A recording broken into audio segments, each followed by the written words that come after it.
हाँ जी, सरकारी नौकरी की तैयारी करने वालों क्या हाल है भाई। आपके सामने नई इन्फॉर्मेशन आ गई है। सुप्रीम कोर्ट का आदेश आ गया है। क्या है आदेश?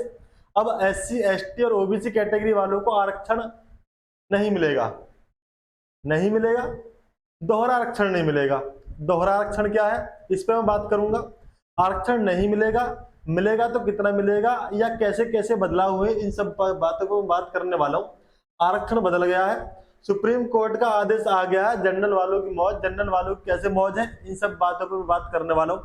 तो भाई कर दीजिए अपने दोस्तों के साथ वीडियो को शेयर। पहली बार चैनल पर आए, चैनल कर लो सब्सक्राइब। एससी एसटी और ओबीसी कैटेगरी वालों के लिए आरक्षण नहीं मिलेगा या मिलेगा तो कैसे मिलेगा, क्या क्या परिवर्तन हुए हैं, क्या क्या चीजें बदली हैं, इन सब पे मैं चर्चा करने वाला हूं आपके साथ। सुप्रीम कोर्ट का आदेश और मामला, मामला क्या था इस पर मैं बात करूंगा। सुप्रीम कोर्ट का फैसला क्या है, ये बात मैं आपको बताने वाला हूं डिटेल में। चीजों को अच्छे से समझना, ध्यान से समझना, आपके काम की चीजें हैं। क्या है, यहां लिखा हुआ रेलवे प्रोटेक्शन फोर्स। भाई आरपीएफ की भर्ती प्रक्रिया में कुछ उम्मीदवार एससी एसटी और ओबीसी के शारीरिक मापदंडों फिजिकल स्टैंडर्ड्स की छूट में रिलैक्सेशन ली थी। ठीक है, इन उम्मीदवारों ने जनरल कैटेगरी कट ऑफ से ज्यादा अंक प्राप्त किए और दावा किया कि जनरल कैटेगरी में ये कट ऑफ में चयन लेंगे। मतलब क्या है इसका समझना आराम से। एक एग्जाम्पल के तौर पर मैं आपको समझाता हूँ, सिंपल सा एग्जाम्पल लेता हूँ। देखो जो यूआर कैटेगरी होती है ना, यही चलते चलो पीछे। जो यूआर कैटेगरी होती है अनरिजर्व, ठीक है, उसके बाद ओबीसी कैटेगरी। और अगर हम बात करें एससी और एसटी वालों की, तो इनको छूट मिलती है, जैसे कि एज में छूट। इसमें एज में छूट, कई बार बहुत सारी भर्ती ऐसी होती है जहां हाइट में छूट मिलती है। ऐसे मानो अगर किसी भर्ती में, जैसे मान लो आप यूपी पुलिस के लिए एग्जांपल ले रहा हूँ, यूपी पुलिस के लिए आप भर्ती देखने गए और इनके लिए हाइट मांगी 170 सेंटीमीटर, किसकी? जनरल वालों की या अनरिजर्व वालों की जो हाइट है वो 170 सेंटीमीटर है। लेकिन एससी और एसटी वालों को भर्ती करने के लिए थोड़ी सी छूट दे दी इनको हाइट में, जो कि कर दी 168 सेंटीमीटर, है ना। इस तरह की छूट मिलती है।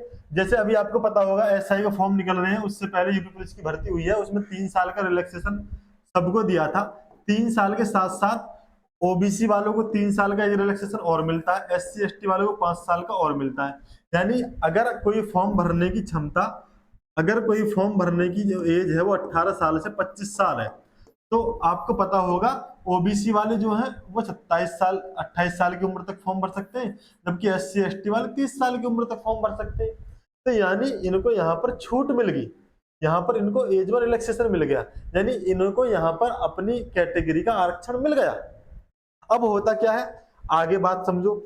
अब होता क्या है, जैसे मानो कि एक यूआर कैटेगरी की 80 नंबर पर कट ऑफ गई, है ना, ईडब्ल्यूएस की 76 पर गई, ओबीसी की 78 पर गई, एससी और एसटी की 68 और 60 पर गई। मैं एक एग्जांपल ले रहा हूं कि एक बंदा यूआर कैटेगरी, यूआर छोड़ो, ये एक बंदा जनरल कैटेगरी का, ठीक है। इस जनरल कैटेगरी वाले बंदे के नंबर आए हैं 85, ठीक। एक बंदा एससी कैटेगरी का, ठीक है, इस बंदे के नंबर आए हैं मान लो 70 नंबर, ठीक है। एक बंदा और ले लेते हैं एससी कैटेगरी का, इस बंदे के नंबर आए हैं 83 नंबर, 83 नंबर, ठीक है। तो भाई 85 नंबर के हिसाब से जो आर की जो कट ऑफ गई है वो 80 नंबर पर, तो इसको यहाँ पे सिलेक्शन मिल जाएगा, कोई दिक्कत वाली बात है नहीं। अच्छा, अब इस कैंडिडेट की अगर हम बात करें, तो भाई जो एससी कैटेगरी कट ऑफ गई है वो 68 नंबर गई है, इसकी 70 नंबर आए, तो इसको इसकी कैटेगरी की सीट मिल जाएगी, यानी इसको भी जॉब मिल जाएगी। ठीक है भाई। अब यहाँ आ जाओ, ये जो एससी कैटेगरी का बंदा है इसको 83 नंबर मिले, तो इस हिसाब से जो यूआर कैटेगरी की कट ऑफ थी, जो 80 नंबर कट ऑफ थी, इससे ऊपर इसके नंबर 83 आई, ये आदमी यहाँ यूआर की सीट पर जाकर बैठ जाएगा, यूआर की सीट पर जाकर बैठ जाएगा। इसका मतलब ये हुआ कि यहाँ पर एक सीट कम होगी। अब यहाँ जो जनरल कैटेगरी वाले बंदे थे वो पहुंच गए कोर्ट, वो बोले कोर्ट में कि एक बात बताओ, इस आदमी ने पहले ही, ये मान लो इस आदमी की उम्र 30 साल है, इस आदमी ने पहले ही एज में छूट ले ली, अपनी आरक्षण, अपनी जाति का जो आरक्षण था उसने यहाँ पे ले लिया। भाई उम्र 25 साल मांगी थी, इसकी उम्र थी 30 साल, इसने फॉर्म भर दिया, इसके नंबर हमसे ज्यादा आ गए, यानी एक बार तो इसको आरक्षण दिया आपने एज में, उसके बाद दोबारा आरक्षण दे रहे हो यहाँ पर नंबर में, है ना। तो इस मामले को लेकर वो कोर्ट पहुंच गए, वो ये कह रहे हैं कि अगर ये आदमी 25 साल से कम उम्र का होता है, यानी अभी तक इसको आरक्षण नहीं मिला। अगर इसकी हाइट 170 सेंटीमीटर पूरी होती है, यानी अभी तक इसको आरक्षण नहीं मिला, तो अब इसको उठा के आप इसकी यूआर कैटेगरी में दे दो, कोई बात नहीं है, एक बार आरक्षण मिल गया।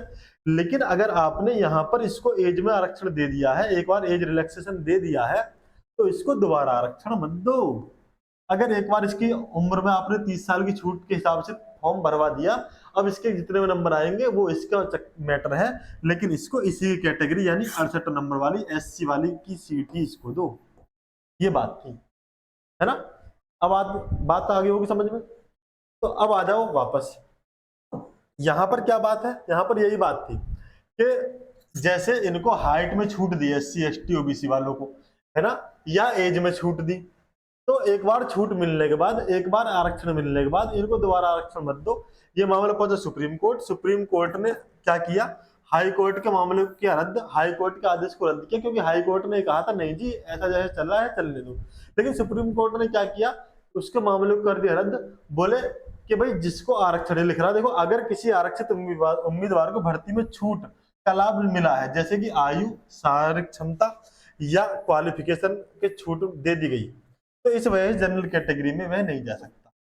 अगर किसी आदमी को उसकी कैटेगरी के हिसाब से हाइट में छूट मिल गई हो, या एज में छूट मिल गई हो, या कट ऑफ के नंबर में छूट मिल गई हो, उसके बाद अगर वो फाइनल कट ऑफ के हिसाब से यूआर कैटेगरी में जा रहा है, अनरिजर्व के अंदर जा रहा है, तो उसे अनरिजर्व में नहीं जाने दिया जाएगा। अगर वो एज का फायदा ना ले पहले, हाइट का फायदा ना ले पहले, कट ऑफ के फायदा ना ले पहले, उसके बाद अगर वो जनरल कैटेगरी में जा रहा है, उसके बाद अगर यूआर कैटेगरी कट ऑफ से ऊपर उसकी कट ऑफ जा रही है, तो उसको यूआर में सीट दे दो। और अगर इसमें से पहले कोई ना कोई सा उसने आरक्षण ले लिया है, कोई सा फायदा ले लिया है, तो उसको उस सीट को ना बैठाया जाए, उसकी सीट को उसी कैटेगरी में दिया जाए। अगर कोई एससी का बंदा है तो उसे एससी की सीट दी जाए, अगर ओबीसी का है तो उसे ओबीसी की सीट दी जाए, ये बात कही है। ठीक है, देखो जनरल कट ऑफ से ज्यादा अंक लाने के बावजूद उसे उम्मीदवार को आरक्षित वर्ग में ही गिना जाएगा, है ना। केवल वही आरक्षित उम्मीदवार जनरल कैटेगरी की सीट पर चयनित हो सकते हैं जिन्होंने भर्ती प्रक्रिया में किसी भी प्रकार से छूट ना ली हो। पूरी भर्ती प्रक्रिया में किसी भी प्रकार से छूट ना ली हो, वही आदमी जनरल कैटेगरी की सीट पर जाएगा।